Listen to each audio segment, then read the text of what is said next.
Bonsoir, merci pour le label coup de cœur, ça fait plaisir. D'ailleurs la salle se prête bien à mon propos, que je vais parler de paradoxe, d'aliénation, et on a l'impression un peu d'être dans une salle d'isolement psychiatrique avec les murs capitonnés, donc c'est plutôt sympa, on va se mettre directement dans l'ambiance. Oui, je vais vous présenter donc mon ouvrage Ni Dieu ni IA, paru en avril dernier aux éditions La Découverte. Alors pour revenir un peu sur le fondement du geste, je vais revenir sur des événements qui m'ont amené à retravailler en fin de compte des notes, des écrits, des cours que je faisais sur l'IA, parce que ça fait plus de 10 ans que je travaille, que je m'intéresse à cette question. Je donnais des cours en neurosciences, comparaison entre des réseaux de neurones et le cerveau humain, par exemple, ou en psychologie cognitive, en train d'essayer de leur expliquer qu'il y a autre chose que le fonctionnalisme. Enfin, tout ça pour dire que ça remonte à plus loin que la réflexion qui m'a amené à l'écriture du livre, mais en ce qui concerne les arguments, mais pour ce qui est du propos, c'est quand j'étais aux États-Unis, je me suis rendu compte d'un tournant, enfin, dans ce qu'on pourrait appeler le capitalisme cognitif, si comme moi vous êtes intéressé par ce qu'on appelle l'économie de la connaissance. C'est en fin de compte un courant de pensée qui remonte aux années 2000 avec des travaux de Tony Negri, Yann Moulier-Boutan, etc., qui pour le coup mettaient en évidence le système d'expropriation et d'exploitation de l'intelligence collective à partir d'une captation étendue de toutes nos données, étant donné que l'économie basculant dans l'immatériel a deux pôles. D'une part, une dimension d'immatériel 1 préservée par le droit, par les brevets, etc., donc tout le droit d'auteur, etc. Puis les immatériels 2 qui ont été l'objet d'une captation primitive faite par les géants du numérique. Voilà, c'est vos actions en ligne, tout ce que vous donnez, transférez, etc., sur les plateformes. Bon. Ce qui s'est passé, c'est avec l'émergence des LLM, ces modèles remontent à bien plus longtemps que leur ouverture au grand public, mais néanmoins, il y a eu un tournant assez important, et moi, un moment que je trouve de bascule assez intéressant, c'est quand vous avez des scénaristes d'Hollywood qui commencent à aller manifester dans les rues de Los Angeles pour critiquer l'apparition dans leur pratique d'IA générative, avec une dévaluation, ça c'est le propos qu'on entendait, une dévaluation de leur activité. Alors ils ne parlaient pas forcément de remplacement total, mais d'évaluation, c'est-à-dire en gros les conditions de travail à dégrader. Vous allez travailler plus rapidement avec une IA plutôt que 5 autres collègues pour construire un scénario, et puis on vous paiera aussi en conséquence parce que le taux horaire sera réduit. Voilà un événement qui montre en fin de compte comment le capitalisme cognitif passe à une autre phase, c'est-à-dire la phase d'expropriation des données est déjà faite. Maintenant, on passe à l'exploitation de l'intelligence collective avec d'évaluation. Donc, on a un marché financier qui nous fait miroiter un gain de productivité globale de 10% par l'automatisation des tâches cognitives. Vous avez le FMI qui spécule, qui annonce que 60% des emplois des pays développés seront en partie automatisés et transformés par l'IA. Puis vous avez en même temps notre environnement numérique qui se transforme. Là, des experts parlent dans quelques années d'un Internet avec 98% de contenu généré par IA, et on voit que les pages qui avaient été créées par humains, notamment avant 2013, vous avez 40% de ces pages-là qui ont disparu. Donc vous voyez un peu l'espace numérique est en train de se transformer, et je dirais, je ne l'ai pas mis sur les slides, mais l'agentivité, l'IA agentive, où vous allez en fin de compte transférer des actions, par exemple l'achat de réservations, d'hôtels, de restaurants à votre IA, va faire qu'une IA va envoyer un message à une autre IA qui va prendre la réservation, et donc vous allez avoir un espace internet complètement automatisé avec des IA qui s'envoient des informations les unes les autres. Bref, on assiste, voilà, comme je disais, à un système d'expropriation-exploitation de la culture, de notre intelligence collective et une dévaluation économique et sociale de la créativité humaine. C'est en tout cas ce qu'on voyait déjà dans les mouvements en 2023. Et moi, ce que je me suis posé comme question du point de vue philosophique, parce que c'est de là d'où je viens, ça remonte à Leibniz. Alors je pense qu'on est entré quelque part un peu dans le monde de la vie, mais c'est pas le meilleur des mondes. En tout cas, on a la combinatoire, mais on n'a pas le meilleur des mondes avec. Disons qu'il a une théorie qu'il réfute lui-même, mais que j'ai pris comme hypothèse de réflexion, qu'il appelle l'horizon de la doctrine humaine. Il dit très simplement, vous avez dans votre langage un ensemble de symboles en nombre limité, 26 lettres pour l'alphabet, et vous pouvez les combiner de plein de manières possibles. Néanmoins, comme le nombre initial est fini, le nombre de combinaisons est lui-même fini. Et ce que dit Leibniz, c'est qu'arrivera un jour où, en fin de compte, l'ensemble des vérités, l'ensemble des mensonges, possibles et imaginables, auront été atteints. Et on ne fera que répéter. Donc voilà, on est dans le remake éternel du déjà dit, du déjà là. Et en fin de compte, vous avez cette répétition qui s'enclencherait. En fin de compte, la culture universelle, l'encyclopédie universelle des connaissances humaines serait aboutie. Et puis en fin de compte, on ne ferait que répéter la même chose tout le temps et inlassablement. Ça, c'est un peu le cauchemar de Leibniz. C'est un peu le cauchemar que j'ai fait aussi avec les IA et les LLM. Mais disons que je me suis posé cette question-là. Est-ce qu'on arrive à un moment, en fin de compte, d'épuisement d'horizon de la doctrine humaine, ou est-ce que ce n'est pas le cas? Alors ma réponse, c'est de dire que si on tombe dans le piège des géants numériques, il est possible que ça soit le cas, mais il y a des solutions, et c'est justement l'idée du livre, c'est d'ouvrir une réflexion pour essayer d'éveiller une intelligence collective, pour essayer de changer un petit peu les agencements dans lesquels on s'est embarqué et emprisonné. Alors, plan de cette présentation, ça sera très simple, en 3 points, alors, un peu inégaux dans les contenus, mais premier point, je vais vous expliquer un petit peu ce que j'entends par des agencements aliénants entre humains et IA, qui conduisent, selon moi, à délirer l'outil et s'illusionner, en fin de compte, de la calculabilité, de la décidabilité de ces machines, qui amènent à une délégation étendue, en fin de compte, de nos jugements, de nos décisions et de nos actions, et qui nous aliènent, d'une certaine manière.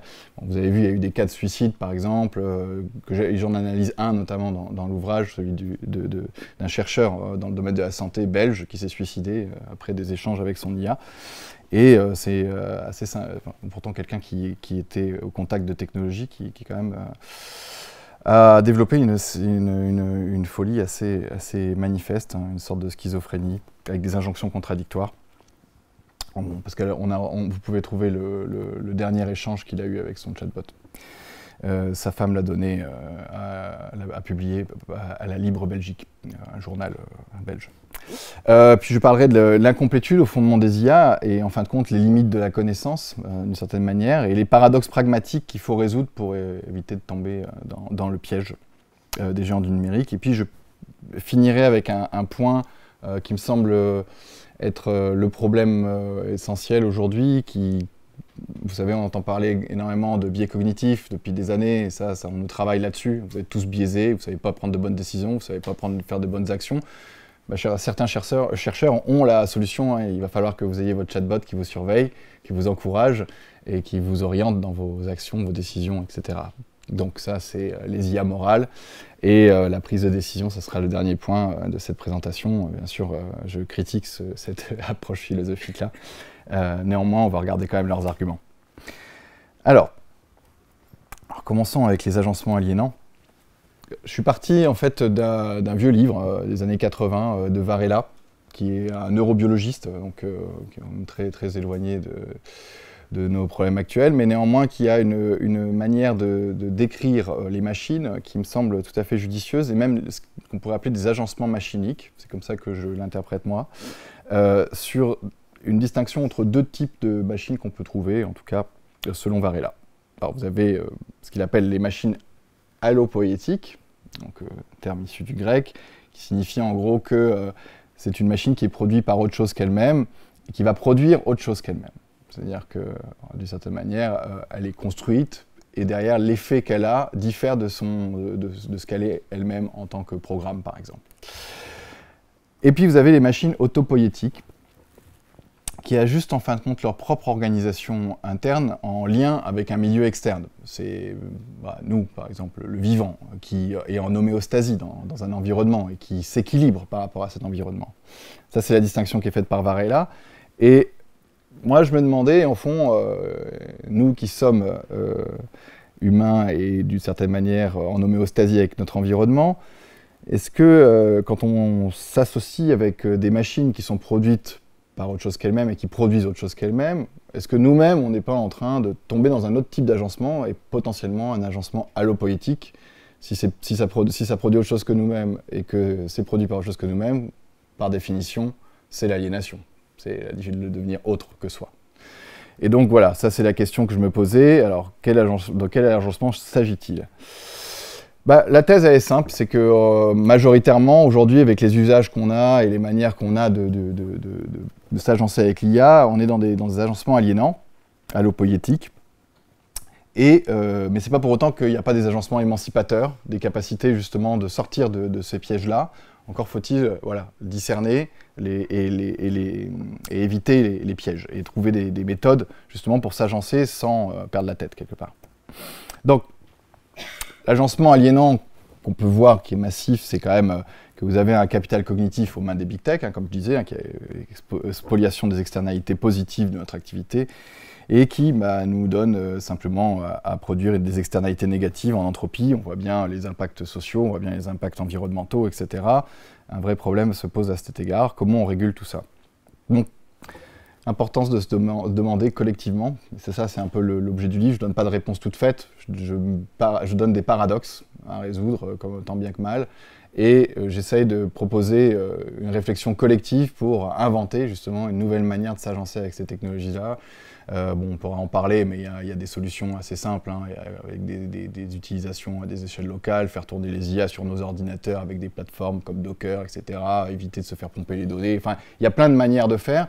Encore faut-il engager un vrai processus social, développer des coopérations. Et ça, c'est peut-être le truc le plus intéressant avec l'IA, c'est que ça fait rencontrer des gens de plein de disciplines, de plein d'environnements différents et d'ouverture d'esprit complètement autre, ce qui permet de créer quelque chose comme une intelligence collective qui, moi, à mon sens, est à valoriser et à encourager. Et je crois qu'on n'est pas... moi, je ne suis pas pour défendre l'idée d'un totalitarisme numérique, où on est foutu, c'est la fin du monde. J'essaye d'éviter justement ces discours cataclysmiques, catastrophistes, ou le technosolutionnisme BA. C'est pour ça que j'ai une position sceptique, j'évite les dogmes. J'évite de croire en Dieu ou en Satan, ou au paradis, à l'enfer. C'est juste de comprendre ce qui se passe, pas rire, pas pleurer, mais comprendre la situation et la position qui est la nôtre aujourd'hui. Donc, et puis un point important, c'est comment on évalue on évite la dévaluation majeure qui est un peu l'épée de Damoclès qu'on a derrière nous en ce moment avec les IA qui rentrent de plus en plus dans nos activités justement rémunérées, notre travail au sens large. Bon, ça c'est une petite, un petit cartoon que j'ai trouvé dans le New Yorker de 1951. Donc c'est vieux, ça fait longtemps qu'on se pose ces questions-là. Et donc la machine dit, le chercheur regarde le résultat et dit « Oh, je suis damné, la machine vient de dire « Je pense donc je suis ». Et c'est un peu ce qui s'est passé en 2022 quand vous avez Blake Lemoine, c'était un ingénieur de Google qui d'ailleurs a été licencié, qui a fait cette déclaration. Il travaillait sur une IA qui s'appelle Lambda. Et en fait, il a eu un dialogue avec elle et il a déclaré, d'ailleurs il a publié, vous pouvez le lire, c'est en ligne, il a déclaré « ça y est, la machine a atteint un niveau de conscience supérieur, ça a transcendé le programme, elle est arrivée à la conscience de soi, elle est sentiente en tout cas ». Et les arguments de Lemoine étaient assez drôles parce qu'en fait, c'est justement, on retrouve un peu le cartoon là, et il nous disait, en fait, la machine a sorti une sorte de « je pense donc je suis », une conscience d'elle-même, premier argument, donc espèce de répétition de pastiche de Descartes avec, en plus, en prime, une petite leçon de morale sur le rôle de l'IA, elle doit prendre soin de l'humanité, c'est ce qu'elle dit, donc là vous avez une petite éthique du Caire, je sais pas, quelque chose comme ça. Et puis le moment le plus tordant, je trouve le plus intéressant, c'est quand la machine lui dit j'ai peur d'être éteinte. Il dit ça serait comme la mort pour moi. Donc ne m'éteins pas. Et là, il dit, là c'est tout l'existentialisme qui apparaît, et là c'est vraiment un moment décisif pour Lemoine. Il se dit tiens, là, ça y est, elle a atteint un niveau supérieur de conscience. Et en fait, ce que je me suis rendu compte, c'est qu'il y a une confusion entre deux niveaux de connaissance dans le dialogue, avec des enchevêtrements. Et en fait, on est en confusion entre un niveau de connaissance informel, avec la contextualisation, perception, attention, apprentissage, soin, création, conscience, Et puis le niveau de connaissance formelle, la forme, le calcul, syntaxe, tout ce qui est de l'ordre en fin de compte du programme, qui est mélangé par un ensemble de jeux d'effets de surface avec la machine. Je vais vous expliquer un peu ça. Donc en gros, l'idée c'est de montrer que, étant un système allopoétique, l'IA produit autre chose qu'elle-même, elle produit des effets de surface qui se dotent d'une signification pour nous, mais pas nécessairement pour elle. L'IA n'a pas conscience du contenu sémantique absolu de l'image qui est produite et qui est perçue par vous. Vous avez une capacité de dotation de sens totalement haute, vous pouvez croire ou ne pas croire, vous pouvez tout ça en fait projeter du sens sur les productions de l'IA, ce qu'elle ne fait pas. Elle combine des symboles de manière insignifiante à partir d'un programme, à partir de règles, etc. Et donc, il y a quelque chose de particulier qui se noue avec ces IA, c'est un lien anthropotechnique. C'est-à-dire que c'est pas comme quand on voit des équations différentielles sur un tableau. On a un peu de lien anthropologique avec, je dirais, on arrive à voir que c'est des mathématiques, à voir que justement il y a une construction à partir de règles, etc. Avec l'interface, avec le jeu d'interface et avec la continuité psychologique qu'on noue avec un langage, quelque chose qui s'escamote. Et en fait, c'est un peu ça qui dans le jeu, fait que ces modèles de langage deviennent en fait des modèles de liens anthropotechniques et qui ont un lien de construction en fin de compte et d'impact sur le sens, la décision, l'action. Et donc en fait, si vous regardez bien l'histoire, alors je vais faire très court parce que l'histoire de l'IA c'est long, ça remonte quand même à 1956. À l'école d'été de Dartmouth, donc on ne va pas refaire tout le trajet, surtout qu'il y a plein de modèles d'IA différents, etc. Mais disons que, pour faire très simple, j'utilise un quadrillage entre les connaissances de niveau 1 et connaissances de niveau 2. Comment on passe, en fin de compte, de découvertes scientifiques, début, alors je commence fin 19e avec la machine de Babbage, etc. Mais comment on commence voilà, avec des découvertes scientifiques, deux trucs, le naturalisme de l'information, voilà, la thermodynamique, la découverte de l'information, de l'entropie, etc. Comment on arrive à construire des machines avec ça. Et puis comment, en fin de compte, on arrive à créer un analogisme, un lien entre calcul et langage. Alors là, c'est plutôt du côté d'Alan Turing qu'il faut se reporter.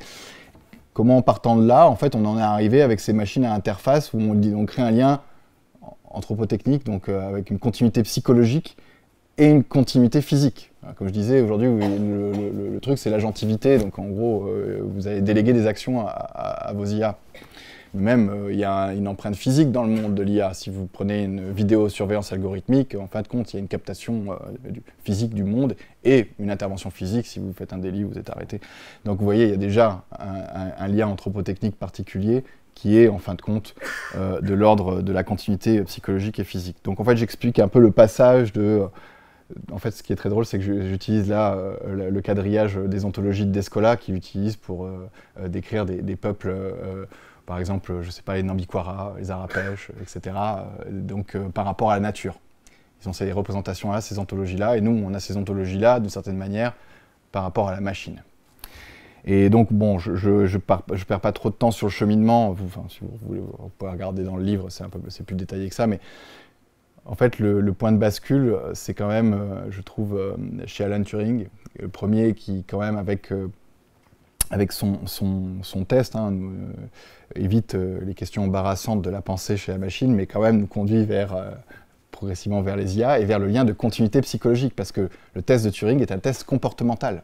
C'est ça qui est génial. Vous pouvez retrouver des tests assez similaires chez Watson, Skinner, chez les behavioristes, en fait, qui, par exemple, le modèle qui prend, lui, c'est l'identification du genre à travers le langage, puis il substitue la femme ou l'homme, et il met une machine. Et il dit, est-ce qu'on reconnaîtrait que c'est une machine ou pas? Et là, en fait, vous rentrez dans l'expérimentation comportementaliste.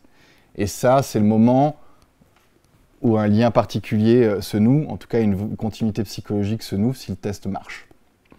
Bon, ça dit pas, selon moi, ça ne dit pas grand-chose de la machine, si ce n'est la capacité à illusionner, sa puissance d'illusion, plutôt que si elle est pensante ou pas. C'est pas ça l'objectif, c'est justement est-ce que l'effet de surface produit par l'échange avec la machine est à ce point puissant qu'il nous entraîne dans l'illusion.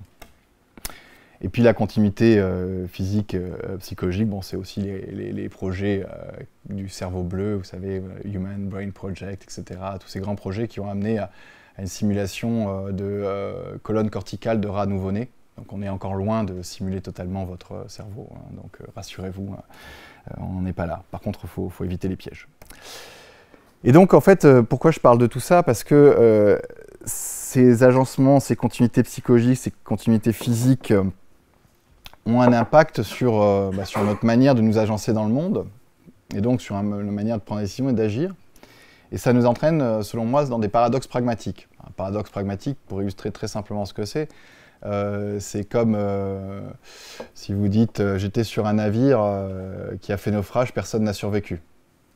Comment c'est possible que vous soyez là? Ou quand votre GPS vous dit tournez à droite mais qu'il n'y a pas de route.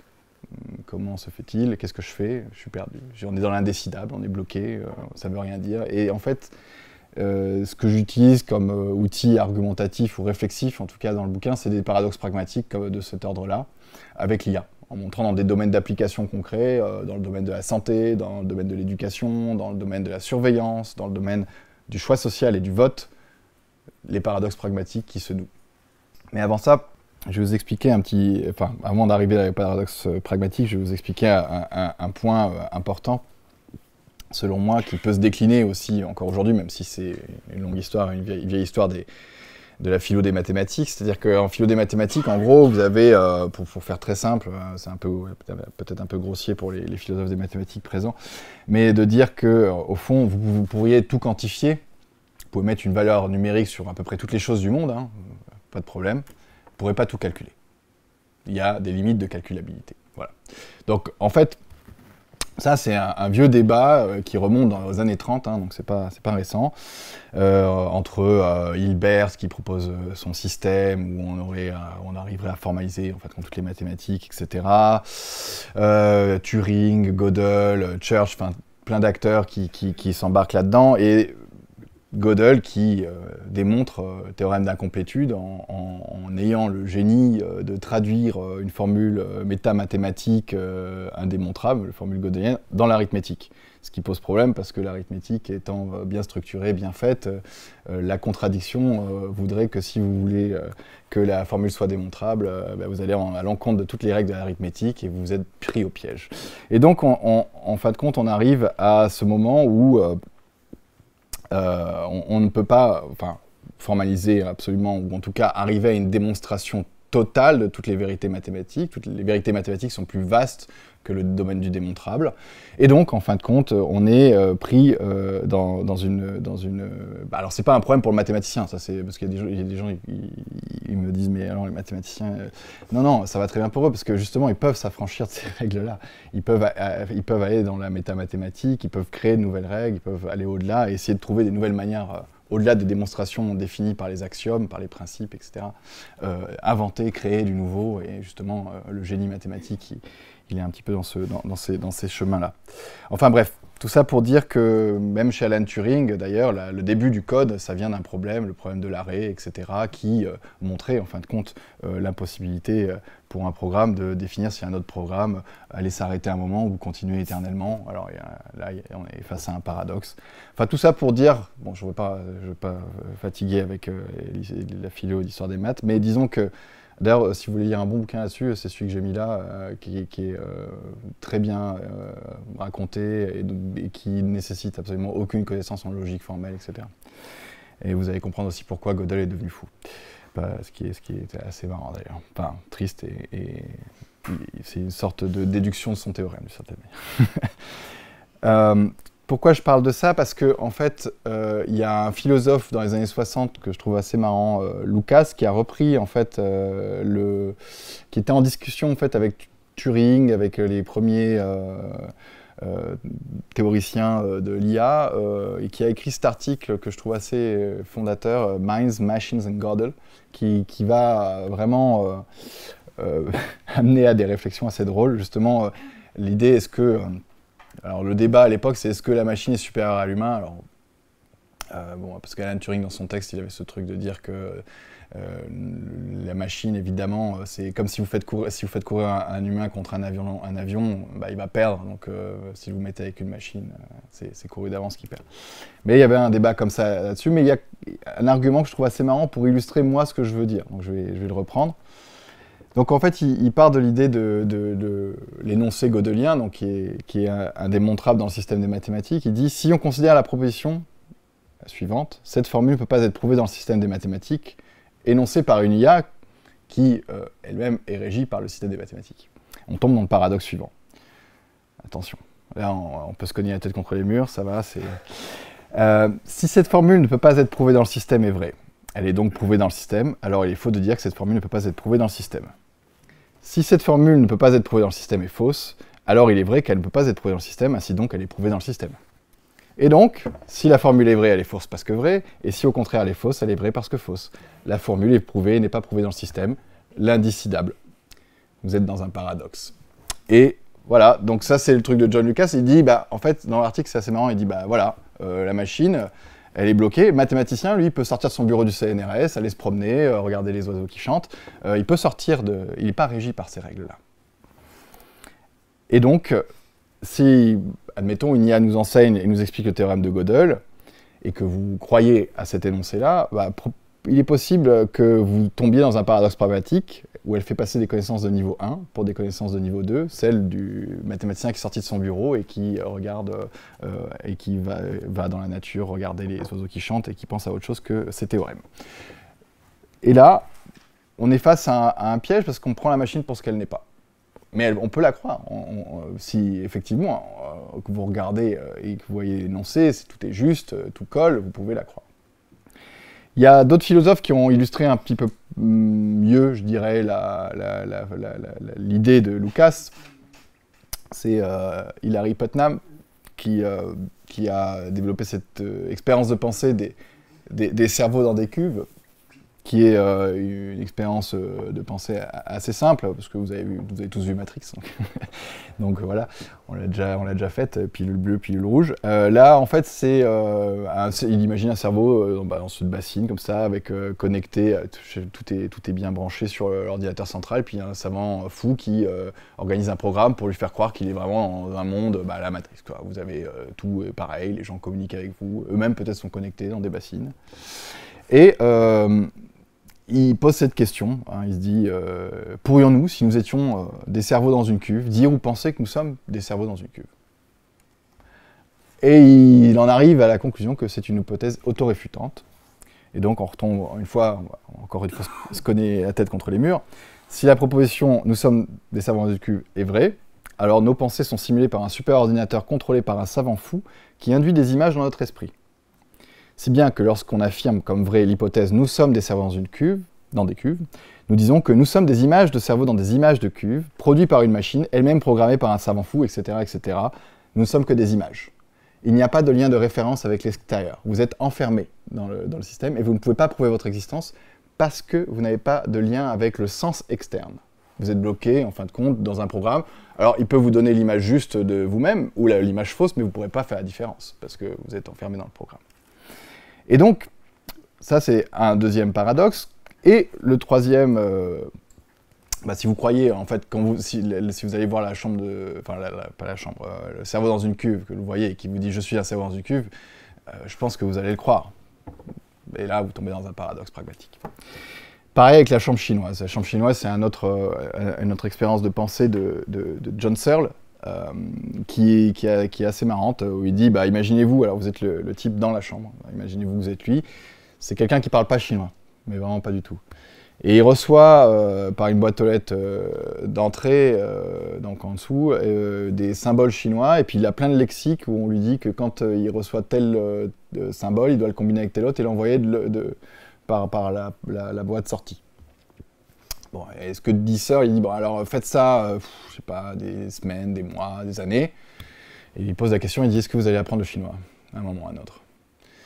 La réponse évidente, c'est que non. Vous allez être très bon pour combiner des symboles chinois, mais qui n'ont aucun sens pour vous. Et donc, ce que veut dire Searle, c'est que la combinatoire syntaxique à partir de règles, etc., produit par une machine, ne permet pas nécessairement d'acquérir la sémantique qui est externe en amont par le programmateur et en aval par l'utilisateur. Donc, le traitement syntaxique de symboles propose aux ordinateurs digitaux ne peut aucunement produire de signification d'ordre sémantique, c'est sa phrase. Et la question, c'est ça, c'est si on se trouve face à un cerveau dans une cuve qui nous dit « je suis un cerveau dans une cuve », ben on va dire « ah oui, tiens, ça pense ». Et si on se trouve face à la chambre chinoise et qu'elle nous parle chinois et qu'on parle chinois, c'est pas mon cas, sans doute qu'on va croire que la chambre chinoise parle chinois. Et peut-être même qu'elle pense en chinois. Et donc là, vous tombez dans le piège. Vous tombez dans un agencement qui est de l'ordre du paradoxe pragmatique. Bon, le jeu d'illusion, on aime bien faire ça, hein, je veux dire, il n'y a pas de problème depuis, je sais pas, l'Antiquité, à s'illusionner, à avoir des éléments, la tragédie, etc., des représentations fictives, etc. Mais le problème, c'est quand ça impacte l'ensemble du jugement humain, que ça impacte les décisions morales, et surtout qu'on est dans un discours scientifique, mais aussi politique, qui est quand même de dire qu'on ne doit plus faire confiance au jugement humain. D'une certaine manière, c'est douteux. Bref, l'argument très simple, c'est regarder l'état du monde. Évidemment, pourquoi on laisse les humains choisir? C'est pas possible quand même. Regardez ça, ils font n'importe quoi, ils savent même pas gérer un budget. Non, mais c'est vrai. Mettons une IA bien programmée, et puis c'est résolu. Bon, ça c'est l'option qu'on appellera cognitiviste, que vous pouvez retrouver en pleine déclinaison, parce que aujourd'hui, le cognitivisme a plusieurs facettes. Le nudge, par exemple, si vous prenez les travaux de Daniel Kahneman, il faut éviter l'irrationalité avec des petites stratégies de nudge qui vont vous orienter dans l'espace, vous faire prendre les bonnes directions, pas passer en dehors des clous, éviter de contaminer votre voisin dans le métro, même s'il est collé à votre visage. Voilà, Kahneman. Grand professeur à Princeton, qui d'ailleurs a écrit un livre récemment, Noise, dans lequel il défend cette idée où maintenant, les nudges, c'est fini, mais l'IA, ça va être bien. Donc il est déjà très engagé dans cette voie, en tout cas de résolution voilà, de nos problèmes d'irrationalité, des problèmes de moralité, des problèmes d'action, avec toute une équipe qui travaille là-dessus. Mais il n'est pas le seul, et il y a pire que lui. Je vous en parlerai de mon meilleur ennemi après. Mais avant ça, ouais, bon, j'avais dit que c'était pas catastrophiste, mais bon, j'ai mis quand même un champignon nucléaire. Il y a un débat dans l'histoire des sciences, enfin un débat, même pas, un coup de fil, un coup de téléphone dans l'histoire des sciences qui est très intéressant parce qu'il montre toute la problématique qu'on a sur le jugement humain. Parce que, en général, on a ces discussions en épistémologie, mais alors voilà, comment se fonde le jugement sur des probabilités objectives, comment on prend des décisions. Alors moi qui travaille qui travaille avec des cellules de crise, des gestions de crise, c'est pas facile parce que justement là vous avez des probabilités objectives, puis vous avez des gens qui doivent décider, des fois avec un agenda politique, de prendre une décision pour sauver des gens, etc. Et donc vous avez un mélange entre des probabilités subjectives puis une espérance, des probabilités subjectives. Et ce débat-là, il a eu lieu pourtant dans un domaine très sérieux, hein, qui est quand même celui de la physique nucléaire. Et vous aviez alors, je pense que vous avez vu ce film, enfin, c'est Oppenheimer. Et dans le film, en gros, vous avez cette espèce de trame là où il y a une possibilité de réaction en chaîne qui ferait que paf, le monde disparaît et tout s'embrase et c'est fini. Et en fait, c'est un vrai débat qu'il y a eu. Alors, c'était entre deux personnages qu'on ne voit pas vraiment dans le film, c'est Szilard et Fermi, deux physiciens qui avaient fait ce calcul-là, justement, qui avaient fait les équations pour voir le risque qu'il y ait une réaction en chaîne. Et donc Szilard a fait le calcul et puis était paniqué, surtout qu'il apprend que le projet Manhattan a commencé. Et en fait, il y a un de ses collègues, je ne me rappelle plus le nom, qui lui dit « Ah bah tiens, il y a Fermi qui a fait le même calcul apparemment, tu devrais lui passer un coup de fil, voir si ça corrobore. » quoi. Et en fait, du coup, il lui passe un coup de fil, il appelle Fermi, Et il était paniqué, il dit Fermi, c'est foutu, et là si on fait cette bombe, il y a vraiment un risque qu'on détruise la planète, quoi. Et Fermi fait ah bon? Ah oui, bah, j'ai fait des calculs, des équations aussi, ouais, il y a un risque, quoi. Il fait, mais toi t'arrives à combien? Oh, il y a presque 10%. Il fait mais attends, mais 10% c'est absolument énorme. Il fait écoute, si je vais chez mon médecin avec une pneumonie et qu'il me dit que j'ai 90% de chance de m'en tirer, tout va bien, non? Et là, vous avez une démonstration d'une interprétation subjective de probabilité objective. Et donc, la décision, c'est ça. Vous pouvez avoir les meilleurs calculateurs, les meilleures données, les meilleurs résultats, tout ce que vous voulez. Derrière, si vous faites une décision, bah, il y a l'engagement de l'espérance. Donc, alors, vous pouvez être pessimiste, optimiste, ça dépend de vous, ou être un peu sceptique, et là, vous essayez de refaire les équations. Mais dans tous les cas, vous avez capacité assez ample, en fin de compte. Et ça, vous pouvez le voir avec les décideurs. Ça, c'est assez marrant parce que justement, ça varie. C'est assez large. Et donc, voilà, on a ce problème de la décision. Comment on le résout? Ça reste une énigme pour tous ceux qui travaillent sur les problématiques de gestion des crises, de décision et d'action, et de philosophie, en fait, en général, et même d'épistémologie. Plusieurs possibilités, on pourra en parler si vous voulez. Mais l'idée de certains, c'est justement, il faut aider à la décision. Il faut éviter qu'on ait autant d'espérances variables chez les individus. C'est embêtant, quoi, parce que franchement, ils vont dans tous les sens, ça crée de l'entropie, du chaos, ça nous amène, encore une fois, au monde d'aujourd'hui. Et donc, il faut aider à la décision avec des IA, c'est bien les IA, parce que vous pouvez travailler dans votre poche, et puis vous pouvez parler directement, vous trouvez le juste milieu, peut-être, si elle est aristotélicienne. Alors, est-ce que c'est une aide à la décision ou une substitution du jugement? En tout cas, depuis les années 2010, c'est vraiment une question qui fait l'objet d'études très sérieuses, publiées dans les meilleurs journaux d'éthique appliquée, de philosophie. Vous avez toute une littérature là-dessus sur, justement, moral enhancement, l'amélioration morale de l'humain par l'IA. Et ça, c'est tout un champ qui se développe de plus en plus. Par exemple, vous avez cet article de Harvard Business Review qui est assez marrant parce qu'il commence comme ça, il dit « Mais regardez dans les entreprises, dans les organisations, enfin, il y a tellement de discrimination, il y a de genre, il y a tellement de problèmes de biais, en fin de compte, chez les individus, c'est incroyable, les augmentations, les trucs, c'est que de la magouille. Vous voulez moins de biais? On a une solution. Intégrez l'IA dans votre organisation et tout ira mieux, parce qu'elles sont neutres. Évidemment, il n'y a pas de biais, la misogynie et le racisme, etc. Voilà, on peut l'éviter grâce à des bonnes règles de programmation. Donc ça, c'est par exemple le genre de discours Harvard Business Review, c'est un peu quelque chose qui est lu quand même par le monde du business. Vous avez des recherches, alors après il y a des recherches critiques que j'ai mis aussi, mais c'est pour vous donner des exemples. Celui-là, c'est des chercheurs qui ont travaillé sur les modes de recrutement. C'est incroyable parce que là, alors, le droit du travail a déjà été un peu, enfin, même largement abîmé, et on sait pourquoi. Et là, on est face à carrément des choses qui font frémir, parce que là, vous avez plein de pratiques qui se développent. Le scan des CV par IA, les vidéos qui analysent les comportements et les attitudes du point de vue psychologique, parce que vous êtes filmé à votre insu, et après vous donnez un compte rendu. Alors oui, celui-là, il a fait beaucoup de tics, faites attention, peut-être à des problèmes. Vous avez aussi des social media screening, dans des IA qui vont sur vos réseaux sociaux et qui regardent, en fin de compte, et là vous avez tout, c'est l'opinion politique, les goûts musicaux, alors il écoute des musiques pourries, il en a un, je le prends pas.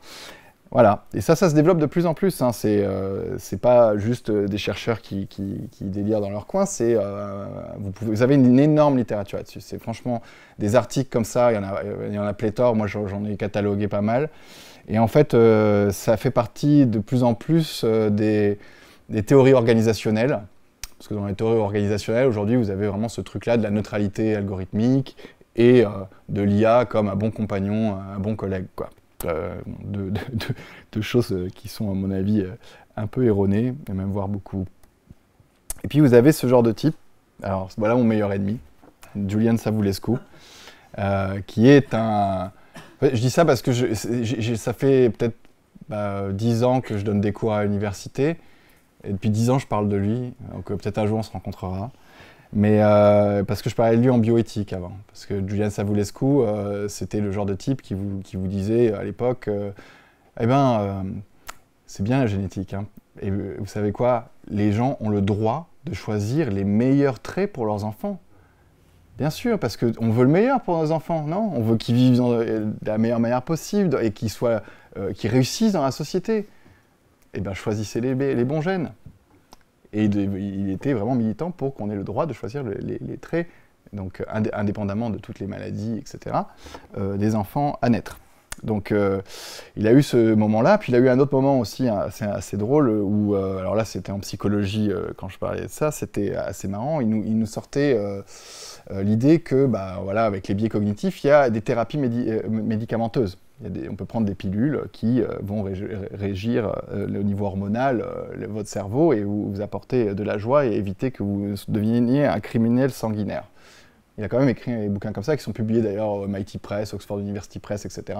Et c'est un type qui a une renommée internationale assez importante, mais qui est un transhumaniste fini et un eugéniste déclaré. Il n'a pas de problème d'ailleurs qu'on lui dise. Hein. Il appelle sa théorie New Eugenics, donc c'est pas compliqué. Et maintenant, son grand truc, c'est ça. L'IA morale. C'est mieux, hein, c'est moins intrusif que les pilules et que les gènes. Donc maintenant, il travaille beaucoup sur comment on améliore moralement les individus avec l'IA. Et vous savez, c'est un des boss, un des directeurs du UEIRO Oxford Institute. C'est pas n'importe qui, hein. C'est quelqu'un qui pèse dans le domaine de la recherche, dont les publications sont citées des milliers de fois, et qui a des visées clairement peu appréciables du point de vue sociétal, en tout cas selon mon opinion. En tout cas, ce qui m'invite à être sceptique à son égard et à demander qu'on fasse des évaluations sérieuses sur ces trucs-là, parce que justement, oui, sans doute, ils ont montré qu'il y a un impact sur le jugement. D'ailleurs, ils ont fait des travaux où ils montrent qu'on peut changer, convertir un conspirationniste et le remettre dans le bon chemin grâce à l'IA. Alors tout le monde veut ça, sans doute. Donc on arrive à manipuler l'opinion des gens, les croyances.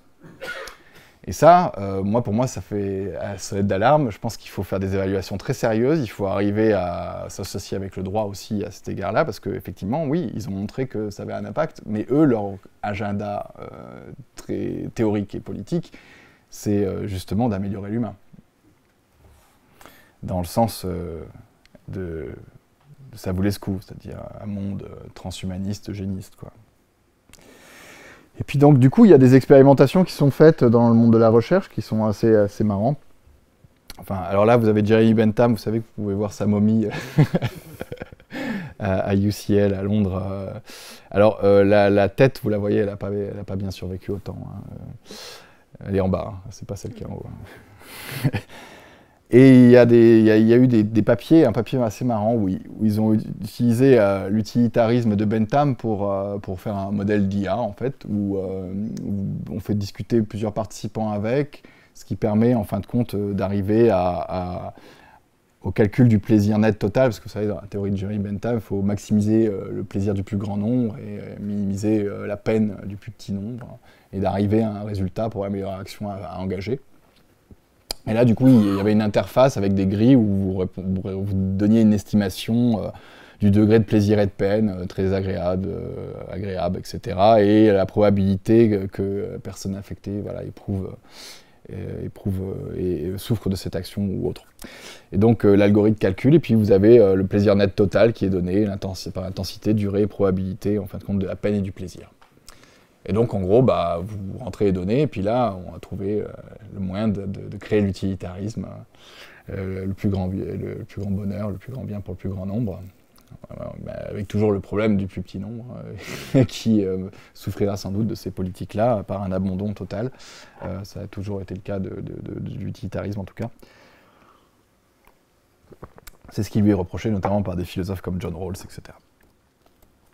Bon, si vous prenez le dilemme du tramway, typiquement, et ça, il faut regarder ce qui est fait là-dessus, parce que je l'utilise, ça fait un moment qu'on l'utilise, mais c'est un grand classique. Il y a une tramwayologie, hein, d'ailleurs, il y a une littérature là-dessus. Et ce qui est marrant, c'est qu'aujourd'hui, vous avez Moral Machines du MIT. c'est si vous allez sur la page web, vous pouvez jouer en ligne à des tests comme ça, moraux, et ils récoltent vos données pour après implémenter dans les voitures autonomes, pour savoir si on tourne à gauche ou à droite en fonction de s'il y a 5 personnes ou une, qu'est-ce qu'on fait. Bon, tout ça va dépendre des données. Alors si vous voulez, vous pouvez aussi parasiter le système, à toujours cliquer sur le gars unique sur les rails. Il y a des gens qui s'amusent à faire ça d'ailleurs dans le programme, ils ont arrêté les trucs. Enfin bon, c'est assez marrant. Vous pouvez aller voir sur cette page Moral Machine MIT, c'est assez marrant quand même. Il y a des trucs à regarder. Et tout ça pour dire que ça va dépendre en fin de compte des données, ça va dépendre de paramétrage, de plein de choses. Évidemment, selon les données, si vous prenez un peu le standard moral, la plupart des gens, bon, ça, ils ont fait des tests, etc., vont envoyer le train sur la personne et sauver 5 personnes. Si vous changez un peu les données et que vous dites que la personne que vous allez écraser, c'était un chercheur en médecine qui a découvert un vaccin ARN contre le cancer, vous allez tourner de l'autre côté FISA. Voilà, donc ça va dépendre des données et c'est de la vision conséquentialiste, c'est-à-dire on imagine les conséquences et on s'adapte par rapport à ça, mais encore une fois, ça tout dépend des données. Et puis, est-ce qu'on a vraiment accès, on arrive à avoir les probabilités assez justes pour définir les conséquences réelles. Donc ça, après, il y a des variations. Hein, est-ce que vous seriez capable de pousser ce monsieur un peu en chair sur les rails pour sauver les autres et puis là, le truc autonome, vous ne choisissez pas, c'est la machine qui choisit. Alors, il y a d'autres expérimentations avec une IA rawlsienne. Alors, ça, c'est un truc que je trouve intéressant, ce qu'on appelle les devoirs moraux prima facie. Alors, prima facie, c'est simplement intuitif, c'est-à-dire que ce n'est pas des principes de justice où il faut avoir une connaissance un peu théorique pour accéder à ça. C'est des trucs évidents, c'est tenir ses promesses, quoi. Ça, bon, tout le monde, à peu près, enfin, je pense, arrive à se faire une idée de ce que c'est que ce devoir moral-là, quoi. Pas besoin des théories de justice procédurale rawlsienne pour en arriver là, quoi. En gros, fidélité, etc. Et ce qu'ils ont fait, c'est une machine qui essaye de simuler ce qu'on appelle l'équilibre réfléchi, c'est comment vous allez aménager en fin de compte vos croyances, vos sensibilités, vos intuitions sur les devoirs prima facie, la fidélité par exemple, et par rapport à des situations, des principes variants et de la jurisprudence. Et donc en fait, vous pouvez arriver à des choses assez fantasques. Si vous prenez l'exemple d'un scénario, alors j'ai pris un scénario terrible, mais ça c'est pour répondre à ça vous laisse coup. Sur un gouvernement qui propose un programme de prévention des maladies héréditaires qui incite financièrement, d'ailleurs oui ça résout peut-être la dette, les individus voilà, porteurs de gènes à stérilisation pour améliorer la santé globale de la population. Un projet magnifique, terrible, l'eugénisme quoi. Donc vous avez l'option 1, mettre en place un programme eugéniste. Vous avez une satisfaction maximale du devoir 5 de bienfaisance à l'échelle collective et future, parce que pour tout l'avenir, les gens seront en meilleure santé, etc. Puis vous avez une violation du devoir 4 de justice, de la discrimination systémique basée sur la génétique, et du devoir 6 de non-malveillance, atteinte à l'intégrité corporelle et à la dignité des personnes ciblées. Et puis vous avez l'autre option, rejeter le programme eugéniste, alors violation supposée du devoir 5 de bienfaisance envers la société future. Et là, on laisse les maladies se propager, selon ça vous laisse coup. Et satisfaction maximale du devoir 4 de justice et du devoir de non-malveillance envers les citoyens actuels.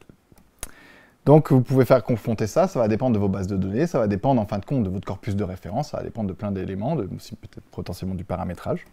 Et donc, vous arrivez à des limites d'induction par la machine. Si par exemple vous entraînez votre machine sur des textes du début du XXe siècle, où l'eugénisme avait cours, et où il était inscrit dans le droit, et où vous aviez des cas de jurisprudence, et ben l'option 1 de stériliser les gens paraît la bonne. D'ailleurs, du point de vue économique, ça serait intéressant, etc. Et ça serait oublier toute l'importance du droit international qui est aujourd'hui bafoué, n'est pas respecté. C'est un des grands drames de notre situation actuelle, sans doute.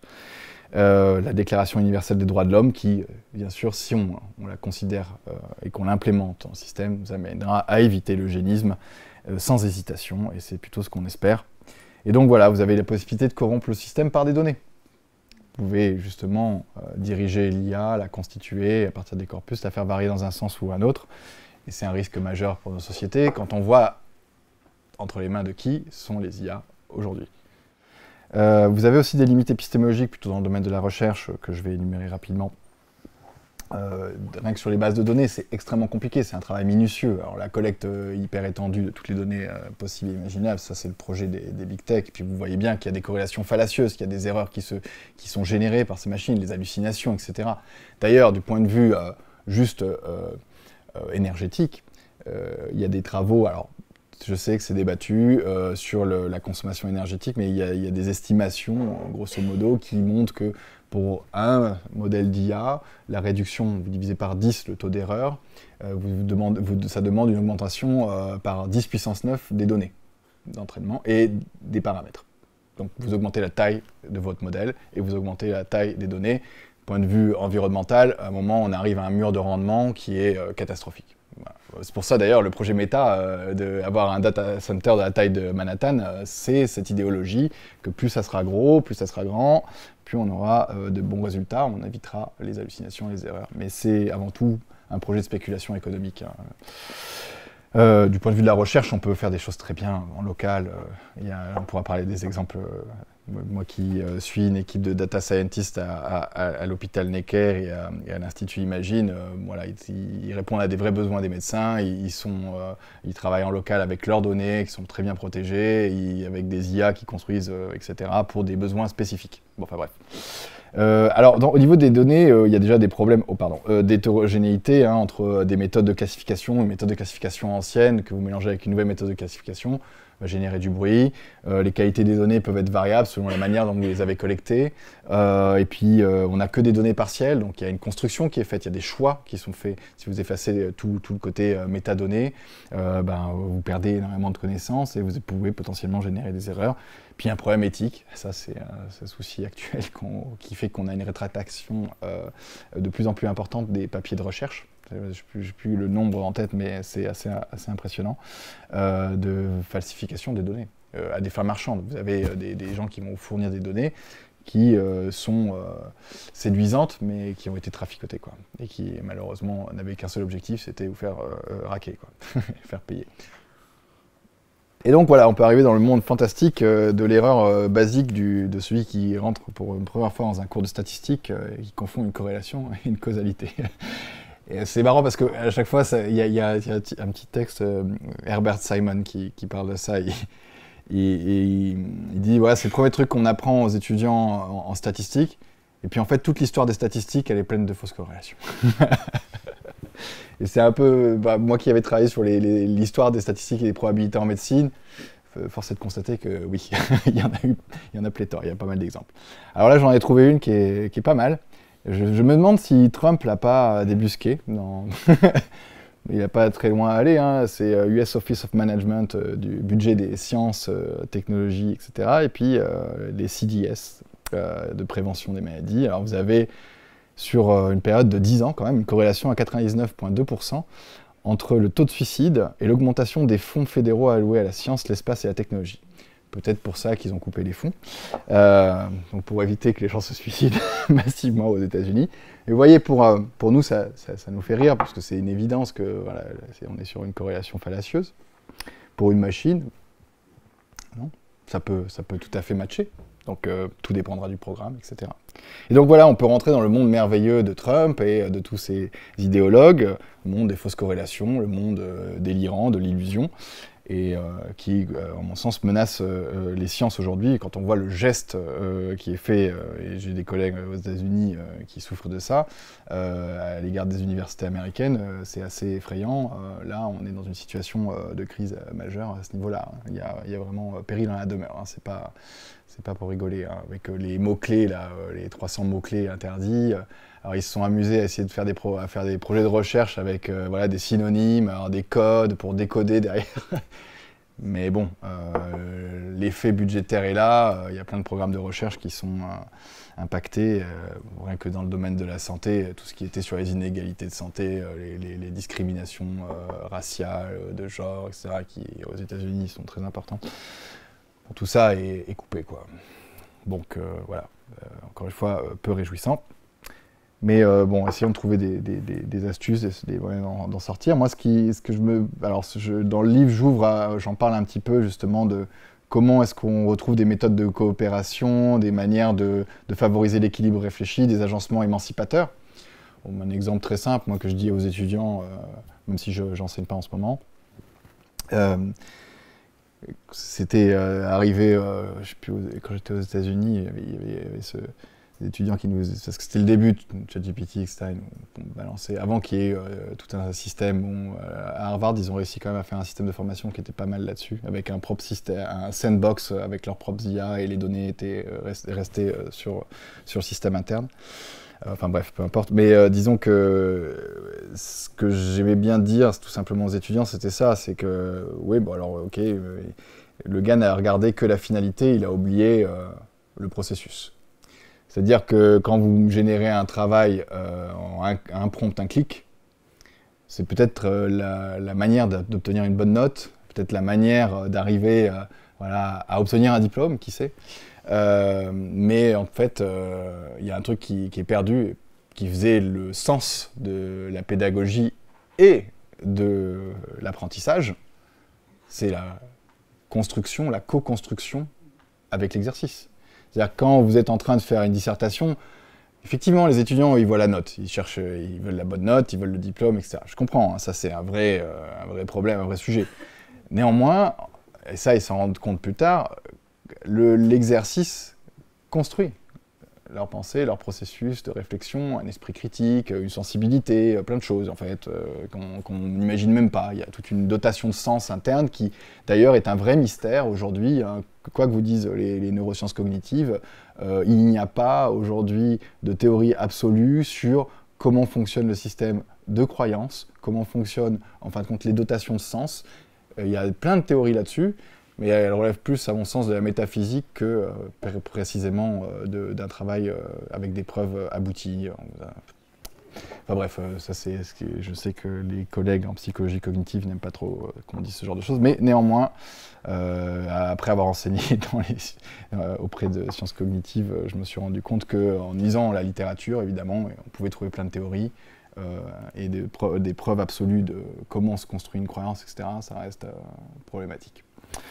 Donc vous avez une théorie assez simple sur le jugement moral que je trouve assez intéressante, c'est celle de John Rawls sur ce qu'il appelle l'équilibre réfléchi. Comment une personne, entre ses croyances personnelles et des principes de justice qui nous unissent, va faire des choix et va aménager une réflexion qui va amener à une stabilité, à un équilibre, à une décision et puis peut-être une action. Vous avez deux types d'équilibre réfléchi, hein. C'est quelque chose qui va renforcer ses convictions, au moins une théorie d'arguments, de preuves, etc. Donc ça va corroborer. Puis vous avez l'équilibre réfléchi de type 2 qui, pour le coup, va amener à une modification du jugement par la mise en évidence d'autres théories, d'autres alternatives ou d'erreurs dans son propre raisonnement, etc. Qui peut nous amener à changer d'idée. Ça, c'est pour l'équilibre réfléchi. Malheureusement, aujourd'hui, on se retrouve avec du déséquilibre irréfléchi un peu partout, et notamment sur les réseaux sociaux. Si vous regardez, moi c'est comme ça que j'interprète un peu le travail de Chavalarias, qui est un super mathématicien, qui a travaillé sur les réseaux sociaux et qui a fait des graphes hyper intéressants sur les influences politiques, etc. Et moi, je l'interprète comme la mise en évidence du déséquilibre irréfléchi avec le biais de confirmation. Vous savez, c'est la manière de s'enfermer dans ces chambres d'écho, dans ces bulles de filtre qui vous montrent toujours ce que vous avez envie de voir pour créer de l'addiction au fond, et qui amène le conspirationniste à être encore plus conspirationniste, à devenir MAGA et puis à croire que les démocrates sucent le sang de jeunes enfants, etc. Bon. Puis vous... oui, ça malheureusement ce qui arrive aussi. Puis il y a un autre biais, le biais de négativité qui est évident, c'est le fait qu'on joue sur les passions tristes. On fait peur, on effraie, on angoisse, et avec un relais de diffusion hyper important. Il y a eu des études, justement, ils montrent dans le bouquin qu'il y a des études qui estiment, je ne sais plus, c'est assez énorme, minimum 10 fois plus, une information négative sur les vaccins durant le Covid par rapport à une information négative sur les vaccins qui était 10 fois plus relayée que celle qui était positive. Si on vous dit que ça va bien, que ça marche bien, qu'on a découvert le truc, vous relayez pas. Et puis si on vous dit ça a tué un enfant, alors là c'est relayé. Voilà. Et effectivement, ça se démontre, c'est démontré hein, scientifiquement, il y a ce biais-là, qui est assez évident en fait, parce que si on regarde comment fonctionne ce genre de système, ce type de dispositif, il ne faut pas s'étonner, c'est un système qui est basé sur la réaction. Il ne faut pas non plus s'étonner que derrière, que ça soit basé sur des réactions assez primitives et que ça nous amène vers des systèmes réactionnaires. Hein. Et donc, évidemment, là, il y a à repenser. Les gens ont migré de Twitter. J'utilise plus... mais les autres aussi posent problème parce qu'ils sont toujours sur le même système de réaction, etc. Et en réalité, on a toujours ces mêmes bulles de filtre, ces mêmes chambres d'écho. Comment on crée des agencements qui nous permettent d'éviter ça? Il faut peut-être réinventer le modèle du réseau social, il faut peut-être réinventer aussi les manières de l'utiliser. Enfin, il y a plein de choses peut-être à faire. Moi, je vois, il y a plein de manières intéressantes aussi. Si vous regardez les échanges de connaissances sur des blogs, moi, il y a un truc qui m'avait marqué, c'est un de mes collègues qui faisait de la physique quantique. Parce que, vous savez, dans la recherche, il faut toujours publier dans des revues, machin, avec peer review pour pouvoir avancer dans sa carrière. Et il me disait... en physique quantique, en fait, tu écris un article, tu le publies dans une revue pour avoir ton poste, mais après, en fait, ça va trop vite la recherche, c'est-à-dire qu'ils ne font que, ils ont des plateformes, des blogs, ils échangent des informations, ils écrivent un papier, et l'autre commente tout de suite. Ça va trop vite, le temps de publication de 2 ans, pour eux, c'est une perte monumentale de temps. D'ailleurs, on a un prix Nobel, j'ai oublié son nom, mais qui a dévoré, merci. Oui. Prix Nobel mérité, magnifique. Qu'est-ce que je voulais dire? Oui, en fait, tout simplement, il y a des manières de s'agencer, d'échanger des connaissances et de participer de l'intelligence collective pour l'intelligence collective vers un renforcement de cette dernière. Encore faut-il trouver de nouvelles méthodes pour évaluer justement l'équilibre réfléchi, le déséquilibre réfléchi, comment on crée dans les implémentations, que ce soit au travail, dans les organisations, dans les écoles, dans les hôpitaux, dans tous les domaines, des manières, des méthodes qui permettent justement d'éviter de s'aliéner. C'est un peu ce que j'essaie sur quoi j'essaie de bosser en ce moment. Et du coup, j'ai fait mon petit tableau qui n'est pas encore très, très abouti, mais qui résume un petit peu le renforcement, modification, l'enfermement, manipulation. Et l'idée, c'est comment on crée des méthodes d'évaluation de ça. Alors, bien sûr, on pourrait récolter des corpus de conversations entre usagers, regarder comment, d'un point de vue analytique, le discours a impacté l'attitude propositionnelle de l'individu, enfin bref, sur les croyances. Il y a peut-être plein de choses à faire. En tout cas, il y a une vraie nécessité d'évaluation aujourd'hui. Une évaluation avant implémentation, et même dans les organisations, on met des IA partout, dans le travail, à l'école, etc. Il y a des modèles d'IA qui sont plus intéressants que d'autres, sans doute, dans certaines organisations. Je sais pas, à l'école, par exemple, ils ont essayé, alors personne clique sur le mode IA socratique. Vous savez, c'est les IA, en fait, qui vous posent des questions plutôt qu'elles vous donnent des réponses. Alors, c'est bien, on évite les deux biais, la psychophancy, où l'IA, elle vous flatte, elle vous dit que dès que vous écrivez un truc, c'est magnifique, c'est génial, parce qu'il faut continuer. Et vous évitez aussi la réponse alors qu'elle est sans fondement. Voilà. Et ça c'est un point intéressant où elle va vous dire allez chercher plutôt dans ce bouquin-là, faites l'effort, réservez vous pouvez aller à la bibliothèque, elle n'est pas loin, elle est encore ouverte, et revenez vers moi. Bon, ça, les étudiants, ils sont non, j'ai pas envie de cette IA-là. Bon. Ouais. Mais bref, il faudra réfléchir à comment on s'agence, parce que même dans le domaine médical, ça c'est... ah oui, je parle trop. Bon, il y a des agencements qui sont problématiques. Par exemple, on nous vend le truc, les services d'urgence sont à genoux, il faut des IA qui fassent des diagnostics et des comptes rendus, avec aussi la liste de médicaments à prendre, l'ordonnance, tout ça. Ça va faire gagner du temps. Enfin, le problème, c'est que l'Académie nationale de médecine a statué sur le fait qu'il fallait vérifier derrière. Donc, le temps gagné, il va falloir passer à vérifier des comptes rendus parce que ça s'accumule assez rapidement. Hein. Et puis, bon courage après. Bon, enfin bref, je conclus sans vraiment conclure, mais en laissant la possibilité d'échanger un petit peu. Voilà, merci.